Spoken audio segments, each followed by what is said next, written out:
Welcome to live Q&A with Nina Sunday from Brainpower Training. That's me. And I'm about to introduce John Prentice. Hello, John. Hi, Nina. John is Principal of Change Enablement, and he's an expert on change. We've had a lot of experiences working together, and we decided we would just discuss one of the issues is that because of the change to working environment and working from home, leaders can't lead the same way they used to lead when they were working in office with people. And we think some leaders are doing that. So what's been your observations, John, and what would you like to talk about that regarding that? Well, thanks, Nina. Thank you for the opportunity just to do this today and, further into a conversation that we were having just the other week, I think, about all the things that we might be observing that's going on around us. I think, if I start by saying in my career, I've probably seen and observed and witnessed time and time again that, change does make people do some, people might call it strange things, and particularly, and I think in that context for these days, I think COVID is not the change. It's actually just the event that's actually facilitating change, and I think with regards to the workplace specifically. I think we've got multiple dynamics that are going on. There's people that are still in work and working from home. You've got people who are working from home who have got their home office, and you've got people working from home who are operating in their kitchen. You've got people who haven't been fired, but they've been stood down, and are supposedly still have a relationship with the business, but they're not coming to work and not doing anything. And there's probably some few other machinations in there where there's some people that aren't working and they're not getting any benefits and all of those things, but life just stopped for them. So I think when we think about leadership and we think about managers and we think about change, with the some of the things that I've been observing is that are managers really taking the time out? Yes, they've got a lot to worry about themselves personally, but are they staying in touch with their people? And it's through these types of this change. There's lots of things that can be going on, particularly if you're at home alone, and with your own thoughts and your interpretation of what this all means for you. Mm. And what conversations have you had with leaders about their experiences, or even their predictions about when restrictions are eased, and people come back to work? Yep. I mean, what predictions are there about in 6 months' time? Well, I think predictions is probably a good word to use, because I think all of us have, struggling to even just to put a 30-day business plan together and be successful at even just sticking at that, because there's so much tweaking that has to happen. I know for our organisation in particular, we've had a 30 and 90-day business plan trying to help us get through the fog since the 23rd of March, and our 30-day business plans change pretty much every day. And I guess to that end, working closely with some of our clients are trying to do the same thing. In light manufacturing, accounting, insurance, hospitality. The ability for them to even understand if they can even bring back their workforce, and how much of their workforce when things do lighten up is a huge challenge for them. And I guess in that there's lots of question marks for staff in terms of us understanding, is there a role for them at the end? You as a Prosci facilitator, Prosci Change, there's obviously lots of operating principles. What do you think is the one key principle that leaders should be applying now?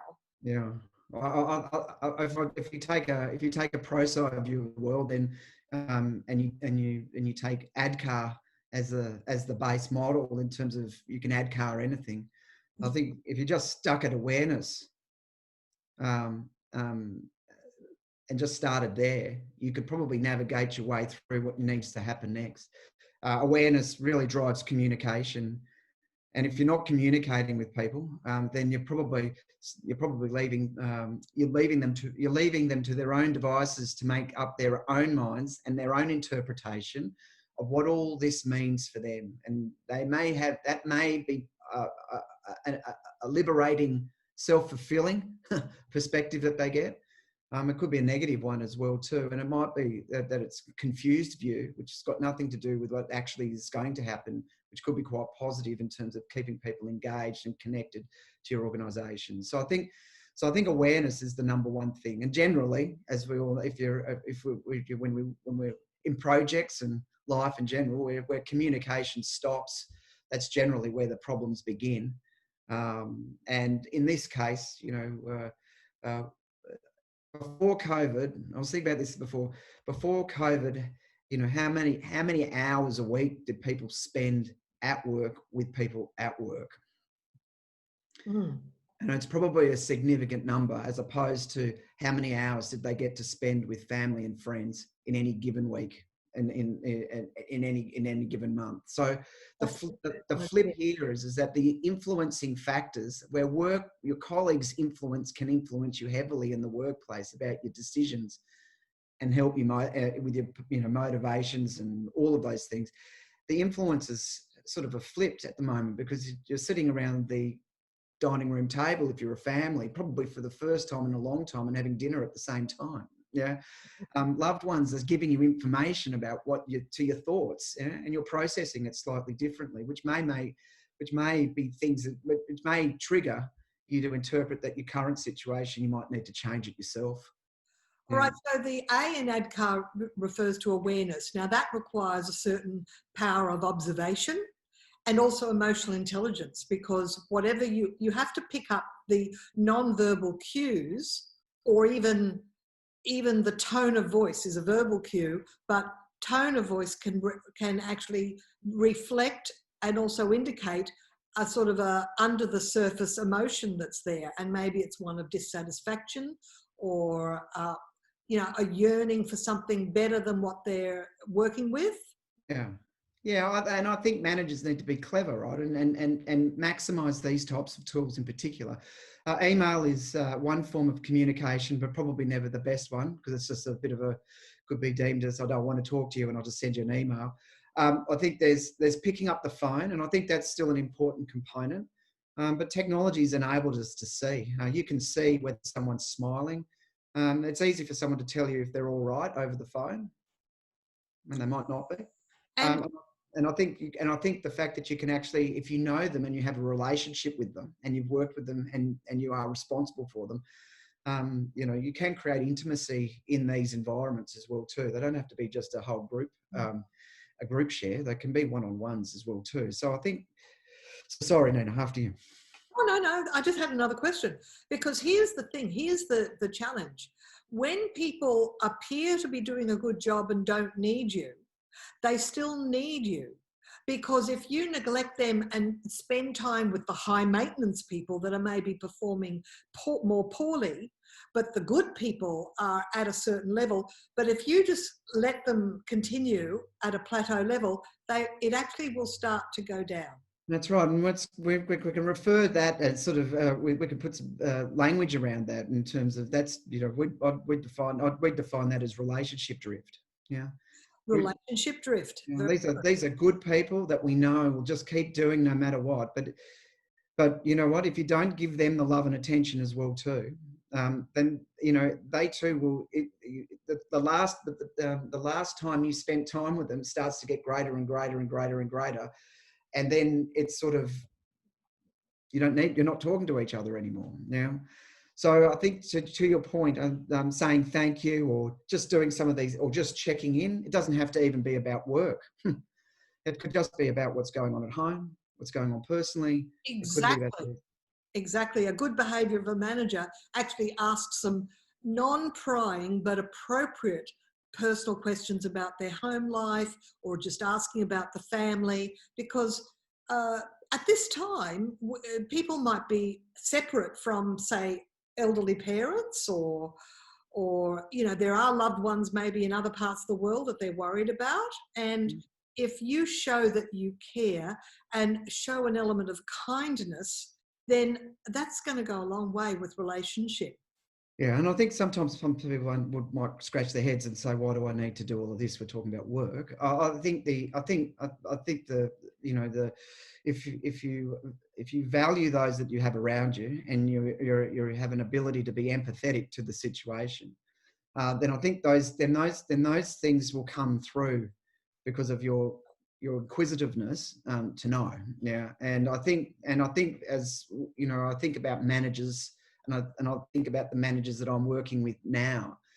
We really are asking them the question: what's your communication plan that you've got with your staff every day, and what's the frequency in terms of that?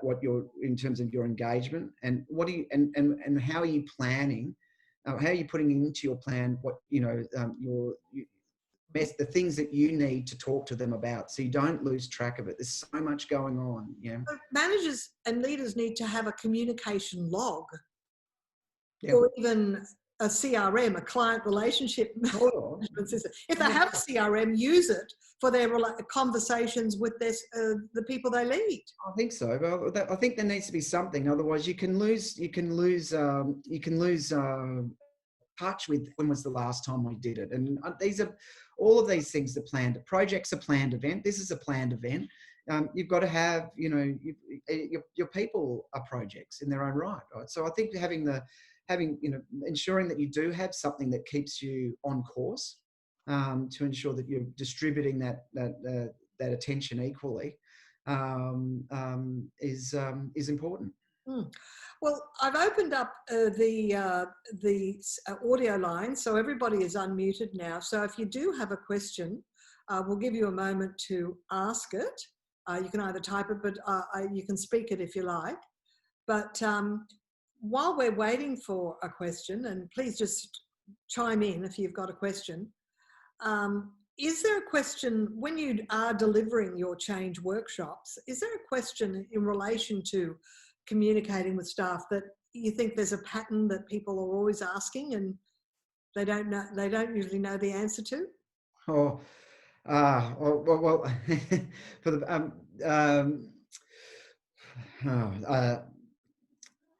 I don't know if I can put my finger on that per se. Yeah. But I guess what I'm saying is, when you do change plans with companies, is it always about, the process, or is the interaction with the people they lead and interaction informing them of the change process part of that plan? And what sort of questions do they ask you when you're at that point in the workshop? Well, I think I look, depending on who we're training. I mean, it might even come down to, is that what I'm supposed to be doing? Yeah. They don't even know. They don't consider it part of their job. Is what I'm saying. Yes. That's a big... Is this what I'm supposed to be doing? Is it? I think this is, and I think this is where I think with a lot of the aha moments we experience when we're delivering change, and there are aha moments all the way along. I think a lot of leaders, and project managers and change managers and others realize that a lot of what needs to happen actually starts with them first, and they too have to just make a tweak or a change to the way that their behavior to actually get to facilitate outcomes that they're looking for. It's just not going to happen for them if they just keep doing what they're doing. And this replay is going to go out to our corporate list, but I'm just wondering of the people that are present. I'm wondering what attracted you to this live Q&A. Was it the fact that you're actually being led in a way that you wished your leader led in a different way, or are you a leader that want to find out more about what's the important ways to maintain this or avoid relationship drift and keep relationships intact, because you don't want to lose top talent, do you? So any response from anybody who's on the line? But Otherwise, John will put in his 2 cents worth. Sometimes people are shy, so over to you. I think if I just to fill the gap there, I think we've got to recognise that there's 6 million people who are receiving JobKeeper right now. Yeah. Yeah. And even as late as yesterday, and I think this might be why it resonated with us, Nina, as perhaps we're both seeing something similar that's out there. Is that IAG Insurance released some survey result around the study that suggests that 3 million Australians are currently considering a career change. Right. So I think when I say that people can operate in strange ways, good people, the triggers, the emotional triggers that happen in circumstances like this actually force people to make choices they would never have done before. We made choices to do Q&A over webinar, over video conferences. Yeah. People are looking at their options about whether they really want to live in the city or whether they want to move. People are thinking about, do they want to, I think there's probably real consideration by a lot of people about, do I really want to go back to the workplace? Right. And they may still want to work, but they might want to be self-employed. They might want to reduce their living expenses by moving to out of a metropolitan city. Yeah. And that has implications for employers. It does, and I think even for those that are employed, there's conversations where employers will be asking those that they've stood down if they want to return to work to take a significant salary cut to continue to do the job that they're doing. So I think there's quite a lot of things that are at play, and I think the wise manager would be, understanding, keeping in touch and having a good understanding of what people are thinking, their people are thinking, so that they can mitigate the risk as it goes along. And it's a continuous conversation, not necessarily a surprise conversation, especially, if there is a surprise at the end, and that means you can still have your job, but we can't pay you as much as what we used to. Yeah, that's true, because if companies' profit is reduced, they're losing the cream, Yeah. So it's a different world we're looking forward to. Just before we close off, John, you mentioned the A in ADCAR refers to awareness. The DKANR, which of those do you think still applies in this current volatile situation? It's uncertain and it's ambiguous. It can go in any direction. Yeah, well, if it's just desire, then it's hope, right, in there. Right. I think if the moment you lose hope is the moment that that everything sort of, it doesn't matter then, right? So I think keeping people motivated, keeping people thinking. There's an activity that I'm doing with my clients at the moment, particularly with those that are still employed, impacted by salary, but maybe just having the honest conversation around, for a long time your employer has been true to you. They paid you on time. They've done all the right things by you. This time round, it's maybe the conversation could be, maybe this time round, when we think about that, and we're still fortuitous to be in that position, what are we, perhaps as employees or staff, what are we going to do to help the employer get the business back to where it was, if that's even possible? Yeah. Well, I just had a question come in from an attendee who said they've joined as an individual contributor, as a worker, and thought they could get some insight on how I could manage up. Yeah, right. So I don't really have anything to add as a manager. So how do you manage up when you want something different from your manager? Well, I think that, I think the first thing is you've got to treat people as people first, and as employees first. Everyone's an employee. Yeah. And I think in managing up, I think you've got to ask yourself, how strong is your relationship with that person? Can you have the conversation you need to have with that person? And have you got a channel to be able to do that successfully, particularly since the ability to do face-to-face, if that's not possible, is the biggest hurdle for most of us right now. And the questions are starting to come. Here's another one, John. I'm wondering if managers can be taught how to be aware of people if they have low emotional intelligence.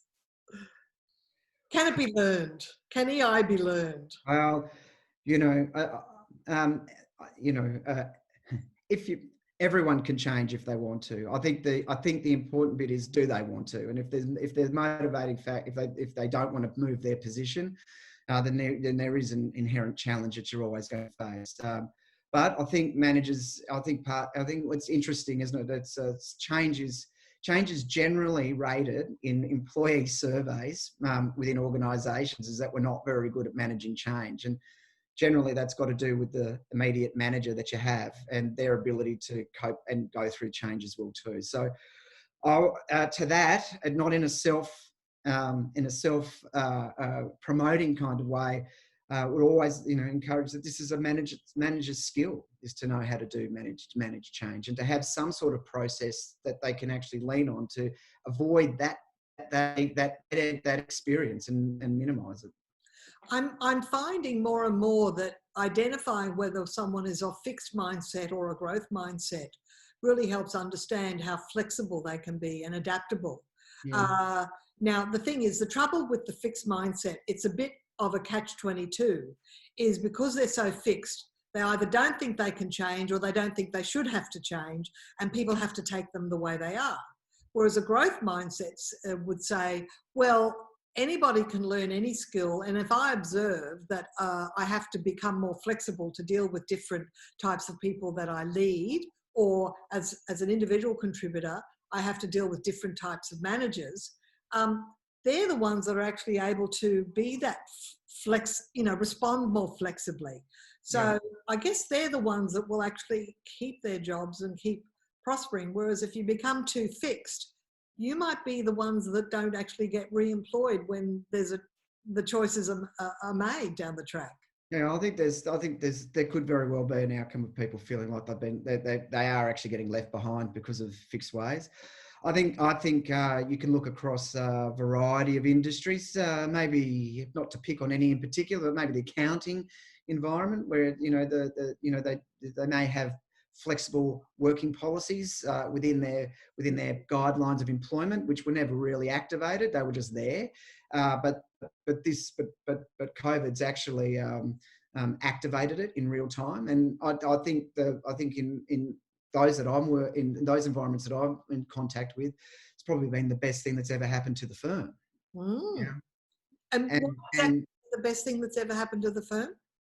I think just the fact that they've now got people working from home and they use the technology and life still goes on and they don't actually need to be in the office and they don't need to... They can actually think about signing a lease on a smaller office after this. Yeah. Well, I think if you're, the business starts to look at things slightly differently. So I think in those environments, I think it's forced that a shift in if I can't see you physically at work, then it must mean you're not working.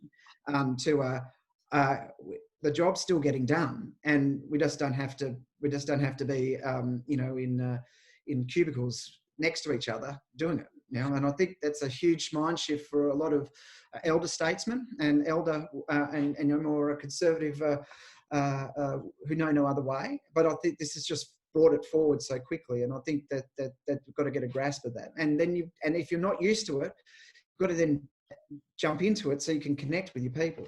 Yeah. All right. Well, we're going to close off in a minute. I just want to say there seems to be a trend for people to actually be very productive. And in fact, the danger is that they of burnout, because they're wanting to demonstrate their loyalty to the organisation and they feel compelled to answer emails late at night, that sort of thing. So you've got that one.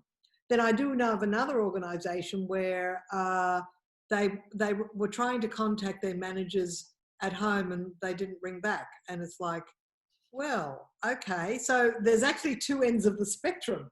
But it seems to me that most people are actually realising that there's probably 100 people waiting for their role if they don't perform. So they're doing their best. Yeah.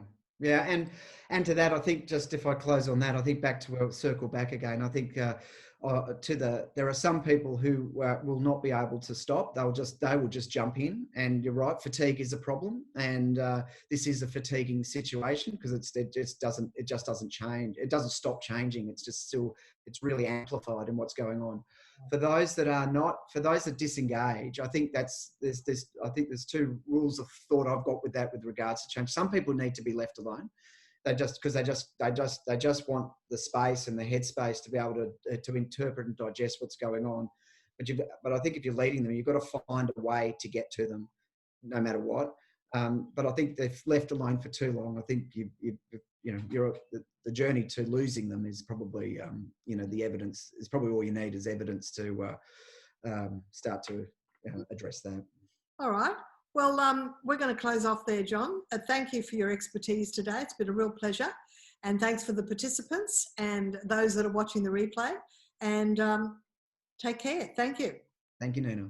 Thank you. Bye-bye.